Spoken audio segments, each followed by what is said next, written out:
오늘의 데일리 뉴스레터에 오신 것을 환영합니다. 1. 한국군 12만 발이 만든 기적. 2. K2 소총 든 우리 군이 1위, 2위, 3위 싹쓸이. 3. 한국 편입 요청하고 나선 바스크 독립 세력. 한번 진실을 알아봅시다. 반영한 사례로 최근 공개된 한강철판에 타는 사진이 방산업계에서 큰 화제가 되고 있습니다. 이 사진은 보통의 타는으로는 보이지만 실제로는 1km 거리에서 발사된 일반 대인용 소총탄이 뚫고 지나간 흔적이었다는 것입니다. 이는 대물용 철갑탄 정도의 파괴력을 갖춘 탄약을 일반 소총탄으로 구현한 결과입니다.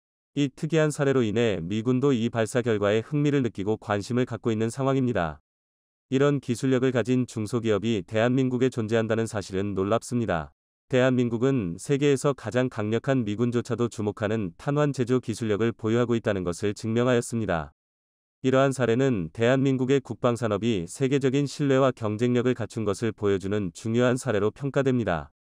또한 이를 통해 한국의 방위산업 기업들이 글로벌 시장에서 더욱 두각을 나타내고 수출 확대에도 큰 기회를 얻을 수 있을 것으로 기대됩니다. 대한민국의 탄환 제조 기술력은 국방력 강화뿐만 아니라 국가의 안보와 발전에 기여하는 중요한 자원으로 인정받을 것입니다. 지금부터 여러분께 보여드리겠습니다. 앞서 보여드린 것과 같은 강철판을 대인용 소총으로, 그것도 1km 이상 장거리에서 뚫어버리는 것은 어지간해서는 할 수 없는 일이기에 이 탄은을 만든 총탄의 기술력에 미군도 큰 관심을 보이고 있는 건데요. 작년 10월 같은 종류의 탄환을 갖고 1km 떨어진 곳에서 3.5mm 두께 강철판으로 사거리 시험을 진행한 결과는 놀라웠습니다. 30발 중 강철판을 빗나간 8발을 제외한 22발 모두 강철판을 관동하는 데 성공한 겁니다. 거리를 고려하면 명중률 자체도 준수한 데다 한 발이라도 맞으면 거의 100% 확률로 뚫린다는 거니 얼마나 무시무시한 위력인지 알 수 있는데요. 그렇다면 장거리가 아니라 가까이에서 쏘면 어떻게 될지 궁금해하실 분들이 많으실 겁니다. 이 역시 상상을 초월하는 결과를 보여줬습니다. 이번에는 100m에서 실제 장갑차를 만드는 데 사용되는 6.5mm 두께 방탄강을 대상으로 성능 시험이 진행되었는데요. 즉 이걸 뚫을 수 있다는 건 실전에서도 장갑차에 탑승한 적을 사살할 수 있다는 겁니다. 그렇기에 이 시험의 결과는 매우 중요한데 시험에는 소총용 5.56mm 탄환이 사용되었습니다.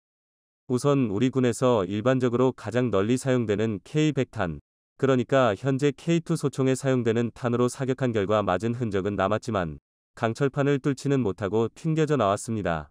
괜히 방탄강이라 불리는 게 아님을 보여줬는데요. 그렇다면 서두에서 보여드린 탄환과 같은 기술로 만든 고성능 5.56mm 탄으로 쓰면 어떻게 될까요? 앞서 사격한 K100탄과 달리 튕겨 나오지 않고 그대로 판을 뚫고 지나갑니다. 거기다 여러 발을 쏜 결과 탄착군도 K100에 비해 좁게 형성되었는데요. 어찌나 탄착군이 모여있는지 판이 뚫린 곳으로 손가락을 넣을 수 있을 정도였습니다. 한 발 한 발의 위력 자체도 위협적인데 명중률까지 높은 겁니다. 근거리 집중 사격이 가능한 상황이라면 적 차량에 탑승한 인원들을 삽시간에 전멸시키는 것도 충분히 가능하다는 겁니다. 이러니 미군이 이 기술에 눈독을 들이지 않을 수 없는 겁니다. 하지만 미군 입장에서는 아쉽게도 이미 한국의 한 중소기업이 이 탄환들을 만든 기술을 미국은 물론 러시아와 EU 등 주요 군사 강국들의 특허 등록을 해놓은 상태입니다. 그렇다면 미군도 탐내는 이 무시무시한 기술을 만든 이들은 누구일까요? 그 주인공은 방산기술업체인 두레텍. 2012년 설립된 이 회사는 사원수가 한 자릿수에 불과한 중소기업이지만 이미 2017년 기존 탄환보다 사거리가 40% 이상 증가한 데다 수중에서도 사용이 가능한 수륙 양용 탄환을 국산화하는 등 이전부터 뛰어난 기술력을 자랑했습니다. 그런 두레텍의 주력 상품은 바로 앞에서 보여드린 5.56mm 및 7.62mm 고성능 탄. 두레텍의 탄환이 K100 등 기존 탄환보다 우수한 성능을 자랑할 수 있는 비결은 그 특수한 모양에 있습니다. 두레텍제 고성능탄은 탄환 뒷부분에 홈을 파서 만드는데 이 때문에 공기저항이 줄어들어 일반적인 탄환보다 명중률도 높아지고 발사 시의 위력도 더 잘 수 있게 되었습니다. 공기저항을 줄인 것만으로도 충분히 성능을 강화할 수 있었지만 두레텍은 여기서 그치지 않고 한 발 더 나아갔습니다. 탄의 무게 중심을 앞으로 당겨 날아갈 때 앞부분이 흔들리지 않게 했고 이는 관동력을 더욱 강하게 해줬습니다. 이처럼 탄 자체의 성능도 대폭 강화되었지만 이외에도 두레텍의 고성능탄의 장점은 여러 있습니다. 발사체 내부 구성물과 재질을 경량화해 기존 탄약보다 약 40% 더 비축할 수 있게 했고 향후 탄피들 폴리머, 경량 플라스틱로 바꾸면 80%까지 늘리는 것도 가능할 것으로 예상되고 있습니다. 또한 탄의 납을 사용하지 않아서 친환경 탄으로도 각광받고 있는데요. 무기 운용 차원에서 무엇보다 가장 큰 장점은 이런 고성능 탄환을 전용하기 없이 기존 무기에서도 아무 문제 없이 사용할 수 있다는 겁니다. 쉽게 말해 그냥 기존 K2나 M16 같은 데 써서 사실상 대물용 화기처럼 쓰는 것도 가능하다는 것이죠. 비용과 시간을 들여서 신문기들 개발하지 않더라도 탄만 양산할 수 있다면 의력을 발휘할 수 있기에 경제성 면에서도 매우 효과적이라 할 수 있습니다. 사실 이 점이야말로 미국이 두레텍의 고성능탄 기술을 눈여겨보고 있는 가장 큰 이유 중 하나입니다.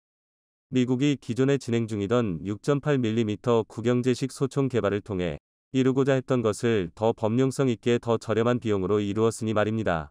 특별히 총기에 관심이 많거나 관련 업계에 종사하지 않는 분들께는 6.8mm라는 구경 자체가 낯설 건데요. 이는 이 구경의 탄을 미국에서 만들기 시작해 자국 내에서 주로 군대가 아닌 민간에서 사냥용으로 사용해왔기 때문입니다.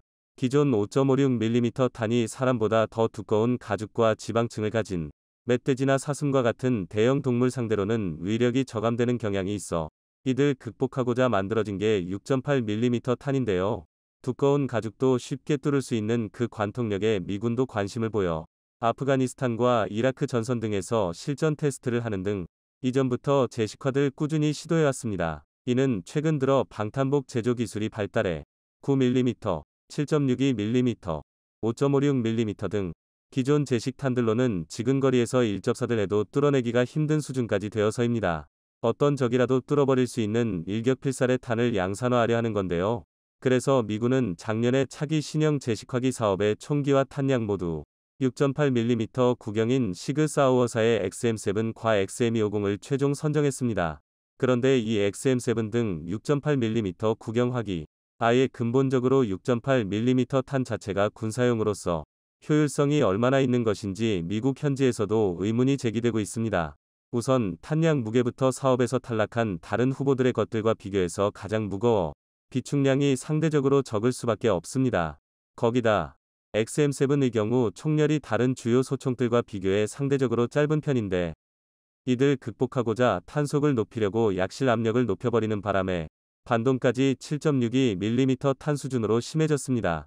이는 미군 측에서 총을 가능한 가볍게 만들면서도 7.62mm 탄보다 더 강한 성능을 요구해서 생긴 문제인데요. 사격 시 반동을 최소화하기 위해서는 총의 무게가 일정 수준 이상은 되어야 한다는 걸 생각하면 미군의 요구 자체가 현실적으로 실현이 어려웠던 거라고 봐야 합니다. 실전성까지 고려하면 문제가 더욱 커지는데요. 한 발 한 발의 의력은 강해도 반동이 큰 탄환은 명사수가 아니면 정확한 사격을 방해하는 변수들이 사방에 깔린 전장에서는 쓸모가 없어질 가능성이 매우 커집니다. 목표와의 거리가 멀어지면 더더욱 그렇고요. 생각해보면 애초에 모든 적이 방탄복을 입고 있을 가능성 자체가 장비 생산 비용을 고려하면 극히 드문데 방탄복 하나 뚫자고 이런 식으로 다른 모든 부분을 희생하는 게 맞냐는 주장까지 나오고 있습니다. 문제점은 여기서 그치지 않습니다. 구경 자체가 일반적인 소총탄으로 쓰는 5.56mm 보다 대형이라 20발 탄창을 쓰게 되는데 상당수의 주요 소총 탄창에 30발이 들어간다는 걸 생각하면 이 또한 한 발에 목숨이 오가는 실전에서는 큰 단점이 될 수 있습니다. 쉽게 말해 내가 먼저 총알이 떨어져서 당할 가능성이 커진다는 겁니다. 그리고 무엇보다 가장 큰 문제는 이 16.8mm 탄을 쓰게 되면 기존에 쓰던 미군 무기들이나 타국의 무기들은 무용지물이 된다는 것입니다. 굳이 설명 안 드려도 아시다시피 기존 미군 무기는 물론 세계 대다수 국가들의 주요 총기는 5.56mm 나 7.62mm 권총으로까지 범위를 넓히면 9mm 등 다른 구경 탄환들에 최적화되어 있습니다. 그래서 그 사이에 낀 애매한 사이즈인 6.8mm 탄은 그 기준에 맞춰 제작된 총이 아닌 다른 대다수 무기들과는 호환이 되지 않습니다. 사실 이거야말로 6.8mm용 총기가 가진 가장 큰 약점이라 할 수 있는데요. 이걸 모를 정도로 미군 수뇌부가 바보가 아닌데도 6.8mm를 제식으로 채택한 건 미국은 민간 총기 휴대 및 사용이 자유로워 민수용 총기까지도 고려해야 하기 때문입니다. 앞서 잠시 말씀드린 대로 8mm 총은 사냥용 총으로는 5.56mm 나 7.62mm보다 선호하는 사람들이 많은데요. 이런 것까지 생각하다 보니 군사용으로는 여러모로 부적합한 6.8mm를 제식으로 채택한 것이 아니냐는 분석도 나오고 있습니다. 이렇듯 6.8mm 구경을 제식화기로 채택하면서 여러 시행착오를 겪고 있는 미국으로서는 별도의 전용 무기가 없이도 기존 탄환보다 강력한 관통력을 자랑하는 두레텍의 고성능탄에 눈길이 가지 않을 수 없을 겁니다. 특히 두레텍의 탄은 탄을 만들 때의 공법이 고성능의 비결이라 소총 등 일반 총기 탄환뿐 아니라 다른 종류의 탄에도 적용할 수 있다는 큰 장점이 있습니다. 총탄이 아니라 포탄도 뒤에 홈을 파고 무게 중심을 앞으로 옮기는 식으로 만들 수 있으면 충분히 성능 향상이 가능하다는 건데요. 군에서도 두레텍의 기술을 K9 자주포탄 제조에 사용하면 사거리가 3배 이상 늘어날 수 있을 것으로 전망했습니다. 다시 말씀드리지만 자주포를 새로 만드는 게 아니라 탄 만드는 방법만 바꿔도 그렇게 할 수 있다는 겁니다. 이는 K2 등 다른 병기들의 포탄에도 적용할 수 있다는 말이기도 한데요. 이런 범용성을 높이 사특전사는 이미 작년부터 고성능탄 12만 발을 우선 공급받아 사용했고 실전 사용 결과 군사용으로 적합하다는 판정을 내렸습니다. 이에 군은 2026년 전면 도입을 목표로 두레텍과 함께 고성능탄 대량 생산을 추진 중인 것으로 알려졌습니다. 계획이 차질 없이 실행된다면 우리는 미군도 부러워하는 세계 최고 수준의 재래식 전력을 갖게 되는 건데요. 세계 그 누구도 함부로 얕볼 수 없는 화력 강국 대한민국의 모습을 대한민국이 세계 최강의 전투력을 증명했습니다. 무기 체계가 아무리 발달하더라도 결국 전쟁의 시작과 끝은 보병인데요. 바꿔 말하면 보병의 전투력이 약하면 아무리 강한 전차나 미사일을 보유하고 있더라도 전쟁에서 이길 수 없다는 뜻입니다. 그런데 대한민국이 전 세계 내로라 하는 특수부대들이 모인 사격대회를 평정하면서 우수한 무기체계를 보유한 만큼 강한 병사를 보유한 나라라는 걸 증명했습니다. 반면 중국은 처참한 실력으로 허세 가득한 군사력이 까발려졌는데요. 그래서 준비했습니다. 오늘은 전 세계를 깜짝 놀라게 한 대한민국의 활약에 대해 알려드리겠습니다. 최근 레바논에 주둔 중인 다국적 UN 평화유지군에서 사격 경연대회가 개최되었습니다. 매년 개최되는 이 대회의 표면적인 목적은 친목 도모인데요. 평화유지군이라는 게 세계 각국에서 정예 중의 정예가 모인 연합군인 만큼 사격대회를 통해 국가 간의 문화 장벽을 허물고 단합력을 높이겠다는 것입니다. 하지만 대한민국을 비롯해 중국, 스페인, 프랑스, 폴란드, 인도네시아 등 레바논에 주둔 중인 13개국 14개 부대가 전부 참여하는 사격 경연 대회는 그 자체만으로도 작은 전쟁이나 다름없습니다. 이건 절대 과장이 아닌데요. 애초에 UN 평화유지군이라는 것부터가 정예 파병 부대가 집단이니만큼 사격대회를 통해 한 나라의 보병 전투력부터 개인화기의 성능까지 한눈에 가늠할 수 있습니다. 말이 사격대회지 한 나라의 명예가 걸린 자존심 대결인데요. 그런데 이런 중요한 대회에서 아주 놀라운 결과가 벌어졌습니다. 다름 아닌 대한민국이 순위권을 전부 독식해버렸습니다. 레바논 UN 평화유지군으로 파견된 우리 동명부대의 신호창 중사와 양진모 하사가 각각 개인전에서 1위와 2위를 차지했고 전준철 대위, 이은석 중사가 공동 3위에 올라 시상식을 싹쓸이 해버렸는데요.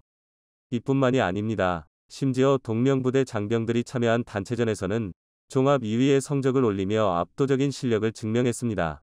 역시 대한민국이 보유한 최강의 전투 파병부대다운데요. 오죽하면 레바논 UN 평화유지군의 총책임국인 프랑스 루도빅 소머렌 예비대 지휘관이 직접 메달을 수여하며 넌지시 훈련 방법을 물어볼 정도였습니다. 사흘간의 대회를 지켜본 타국군 장병들 또한 동명부대의 매 순간순간 감탄과 환호를 아끼지 않았는데요. 이 덕에 해외 장병들 사이에서는 우리 군의 제식 소총인 K2C1이 초유의 관심사로 등극했습니다. 그도 그럴 게 UN 평화유지군의 사격 경연대회는 다양한 나라가 자국의 개인화기로 참여하는 만큼 상당히 엄격한 조건과 사격 방법이 규정되어 있는데요. 먼저 각국의 소총 종류와 조준경 등 부착물이 다른 경우가 많은 만큼 사격은 오로지 기본 형태의 가늠자와 가늠쇠만 활용할 수 있습니다. 앞서 개인화기의 성능까지 검증받게 된다고 말씀드린 게 바로 이런 이유에서인데요. 추가적인 부착물이나 광학 장비가 없이 소총의 기본 성능에만 의지하기 때문에 개인화기의 장단점을 아주 노골적으로 평가할 수 있습니다. 또한 예선 사격 방식과 결승 사격 방식이 완전히 다른 형태로 치러지는데요. 일례로 이번 사격 경연대회의 경우 대한민국 성인 남성이라면 대부분 경험해봤을 엎드려 쏴뿐만 아니라 10개의 표적에 대해 무릎 쏴, 서서 쏴 등 복합 자세 사격 능력을 평가했습니다. 즉 다분히 실전적이고 다양한 환경에서 우리 군의 사격 실력이 증명된 셈인데요. 이런 혹독한 상황 속에서도 항상 완벽한 성능을 보여준 K2 소총에 타국군 장병들의 관심이 쏠리는 것도 당연합니다. 최고가 사용하는 장비를 자신도 따라하고 싶어 하는 건 군인이나 민간인이나 다르게 없는 자연스러운 행동인데요.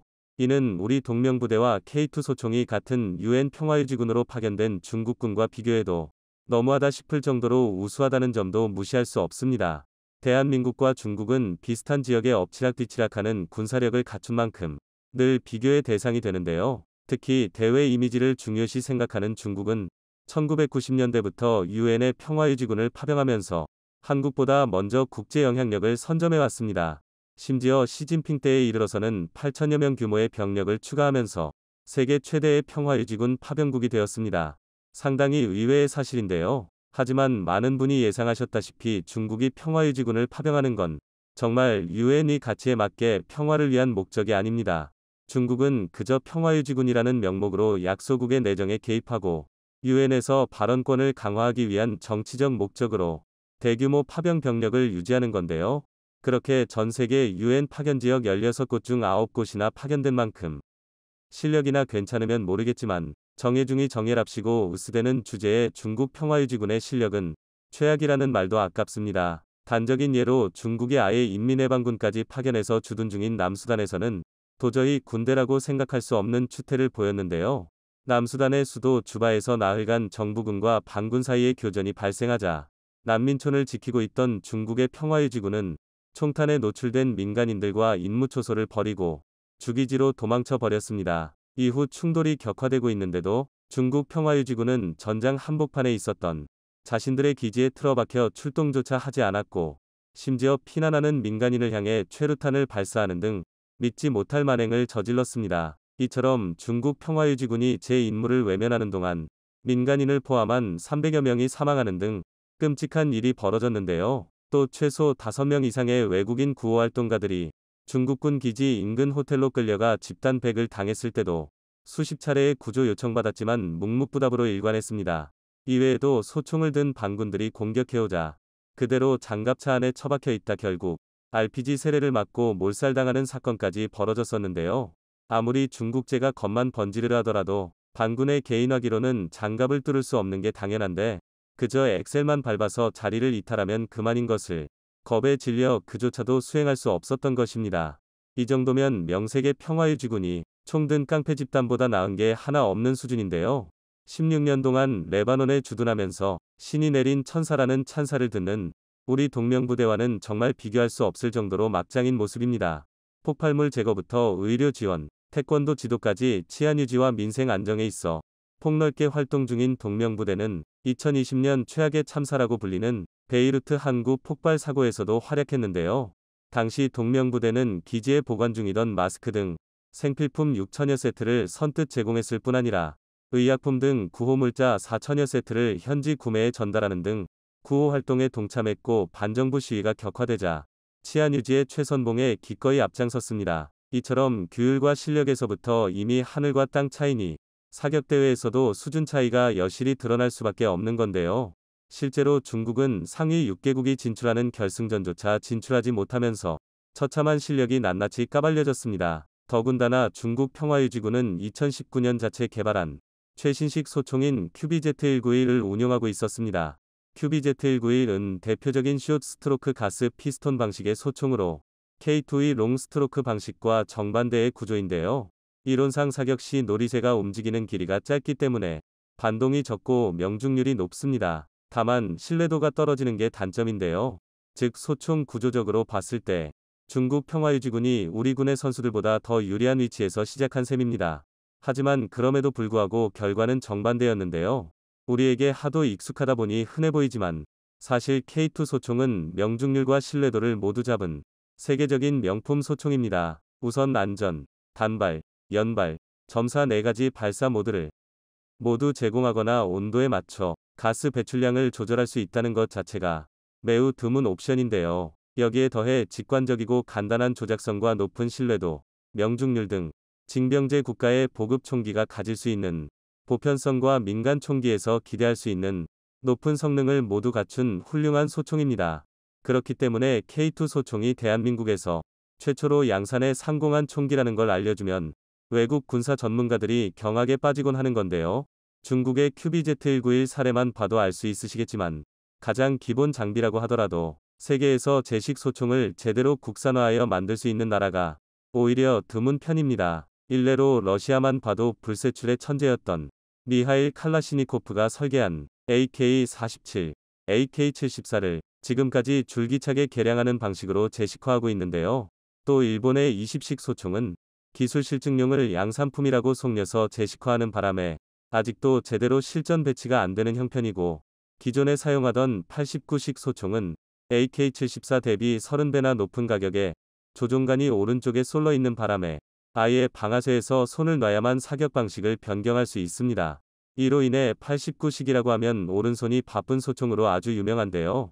그래도 역시 최악의 제식 소총은 인도의 INSAS입니다. 아준 전차, 할 테자스와 함께 인도의 3대 실수라고 불리는 소총인데요. INSAS는 성능이 문제가 아니라 소총의 신뢰도 자체를 의심해야 하는 수준입니다. 3.4 모드를 놓고 쐈는데 연발로 나가질 않나? 걸핏하면 기능 고장을 일으키는데 구조가 복잡해서 내구성과 정비성이 최악입니다.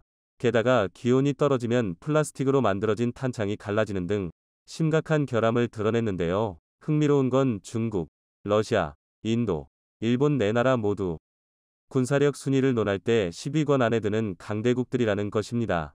이 나라들의 군사력 실체가 어떻고를 떠나서 그만큼 제식 소총을 만든다는 게 어렵다는 방증입니다. 이를 감안하면 1985년에 처음으로 도입되기 시작한 대한민국의 K2가 얼마나 우수한 소총인지 얼추감이 오실 겁니다. 그나마 거의 유일하다고 할 수 있는 단점은 보급 총기다운 평범한 외형과 확장성 부족이었는데요. 그러나 이마저도 K2C1으로 개량되면서 극복에 성공했습니다. 우선 외형적으로는 피카티니 레일 장착하면서 워리어 플랫폼 기반 보급형 광학 장비를 손쉽게 장착할 수 있게 되었는데요.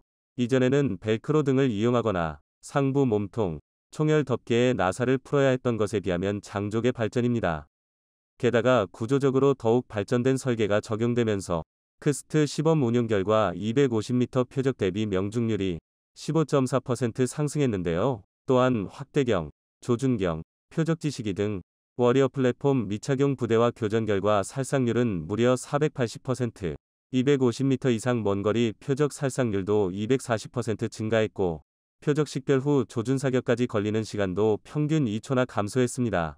현재 K2C1은 최전방 부대와 파병 부대를 중심으로 우선 보급이 이루어지고 있는데요. 이렇듯 가뜩이나 우월한 성능에 제식 소총의 압도적인 훈련량까지 더해지다 보니 세계 각국의 정예들이 모인 UN 평화유지군을 사격 실력 하나로 평정할 수 있었던 것입니다.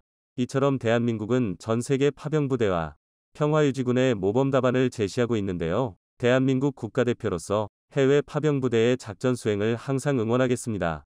스페인에 위치한 바스크 지역, 이 지역에서 시민들이 들불처럼 일어나 독립 시위를 벌이기 시작했습니다. 유럽을 강타한 전례 없는 경제 위기 때문이라고 하는데요. 거리로 나온 시민들은 한 목소리로 독립을 외치는 가운데 특이하게 거리에 태극기가 나부꼈다고 합니다. 심지어 한국 편입을 외치는 목소리가 나오며 바스크인들이 한국인이 되고 싶다고 나선 상황. 대체 바스크인들이 왜 한국을 찾으며 태극기를 들고 시위에 나서게 되었는지, 이와 관련해 지금부터 자세하게 설명해 드리겠습니다. 사람들은 놀라운 모습에 일제히 경탄했습니다. 그동안 저수지 아래에 잠들었던 고대 유적이 모습을 드러내면서 알려지지 않았던 스페인 고대 문화에 대해 관심이 집중된 것인데요. 스페인 서부 카세레스주에 위치한 발데카나스 저수지는 항상 물이 가득 차 있는 곳이었습니다. 그러나 기상이변으로 인해 스페인 전역에 가뭄이 심해지면서 물이 사라지고 바닥이 드러나면서 다시 모습을 보인 것이죠. 원래 이 유물은 과달페랄의 고인돌이라는 명칭이 붙여진 유적으로 기원전 5000년에 만들어진 것으로 추정되는 유적인데요.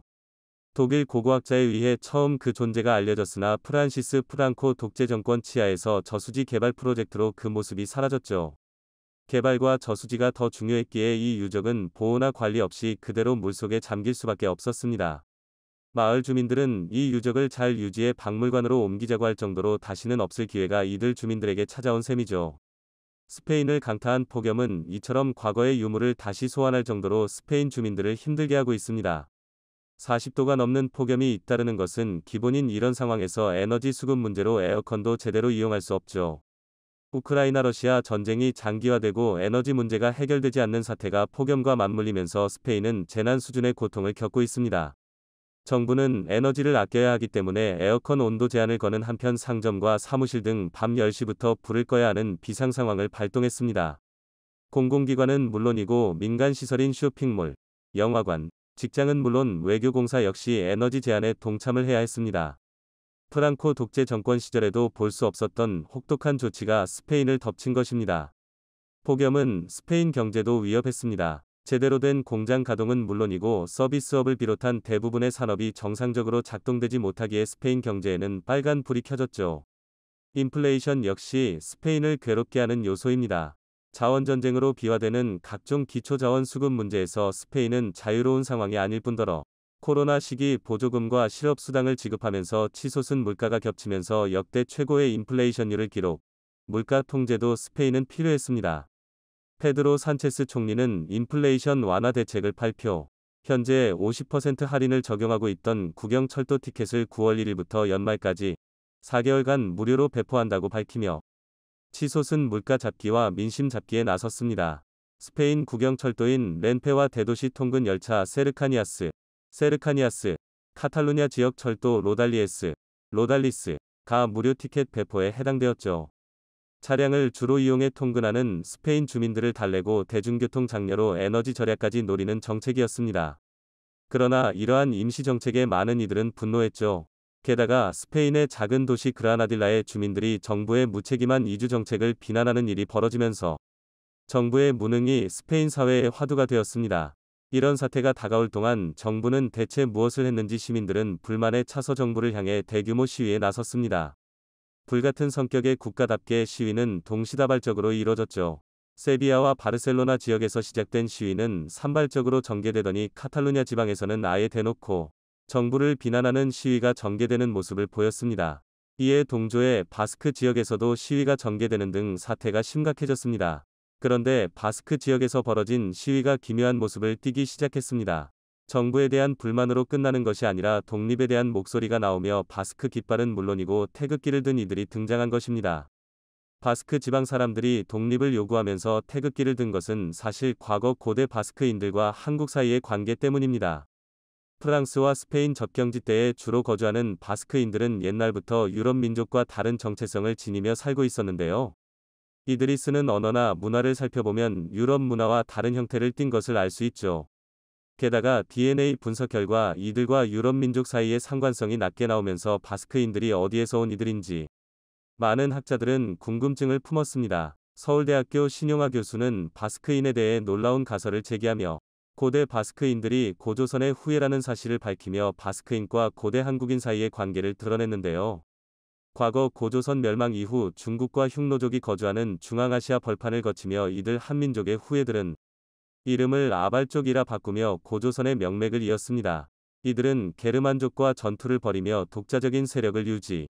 결국 오랜 세월이 지나 아발족 세력 일부분이 프랑크 왕국의 샤르마뉴 대왕의 공격을 피해 피레네 산맥 쪽으로 도망가 지금의 바스크 지역의 선조가 되었다고 본 것입니다.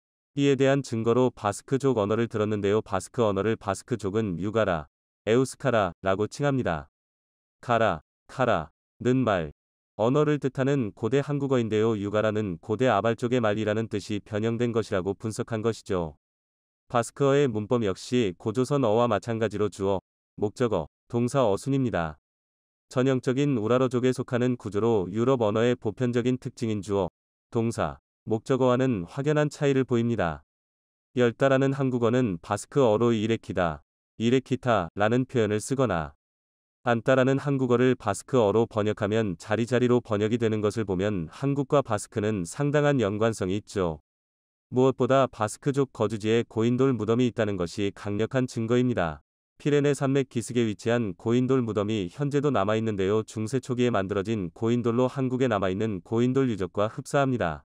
바스크에서도 신용화 교수의 이론을 접하며 한국과 바스크 사이의 인연에 대해 익히 잘 알고 있는데요. 바스크 독립운동 세력들 가운데서 뿌리인 한국으로 돌아가야 한다고 할 정도로 한국에 빠진 이들이 많은 상황. 그런 가운데 스페인 정부에서 잘못된 정책을 펼치며 바스크인들을 괴롭게 하는 것이 화근이 되었죠. 독립 세력들은 이 기회에 한국에 편입되길 바란다며 태극기를 들고 거리에 나선 것입니다. 바스크는 오래전부터 스페인으로부터 독립을 꿈꿨습니다. 오래전부터 스페인 다른 지방과 융화되길 거부하며 독자적인 문명과 세력을 계속 유지하길 원했죠. 이런 바스크인들을 스페인 정부는 인정하지 않고 무자비하게 탄압하는 모습을 보였습니다. 독재 정권인 프랑코 정권은 바스크인들을 학살하며 바스크에게 씻을 수 없는 상처를 남겼죠.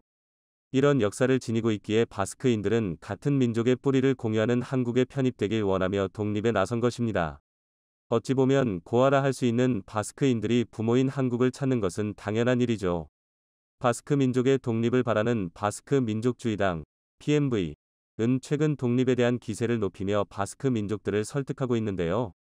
이들이 강조하는 것은 바스크인들의 재산을 빼앗아 가난한 스페인 다른 지역에게 나눠주는 정부의 잘못입니다. 바스크 지역은 스페인 다른 지역에 비해 잘 사는 도시들이 많은데요. 특히 빌바오 지역의 경우 수많은 관광객들이 돈을 쓰는 장소이자 세계적인 기업들이 투자를 하는 곳으로 유명한 곳입니다. 소득세도 높게 측정된 지역이죠. 그렇기에 예전부터 스페인 정부에 대해 불만이 많았습니다. 그러나 경제 위기가 닥쳐오면서 바스크 지역은 홀대를 받고 다른 지역이 더 우대받는 것에 바스크인들은 폭발을 한 것이죠. 부유한 국가이자 선진국인 한국에 편입되어 한국 시민으로서 사는 것이 바스크인들 입장에서 더 낫다고 판단한 것인데요. 바스크주 정부는 민족주의당의 독려에 힘입어 주민투표를 다시 개최할 예정이라고 합니다. 독립과 함께 스페인에서 벗어나 한국에 편입되는 것을 목적으로 주민들에게 의사를 물어본다고 하는데요. 최근 폴란드의 한국 방산 수입은 물론이고 나토는 물론이고 G7 등 주요 국제단체에서 강력한 의상을 보여주는 한국에 대해 바스크인들이 호의를 보내는 상황. 바스크의 본격적인 독립 움직임에 스페인 내의 또 다른 독립운동 조직 카탈루냐 독립운동 세력도 발맞춰 독립 목소리를 높이고 있습니다. 각 지에서 벌어지는 민족 독립에 스페인 정부는 당황함을 감추지 못하고 있죠. 한국에게 편입되길 원하는 스페인 바스크 민족의 독립운동을 응원하며 그동안 스페인에게 탄압받던 형제 민족이 자유를 되찾길 희망해보겠습니다. 시청해주셔서 감사합니다.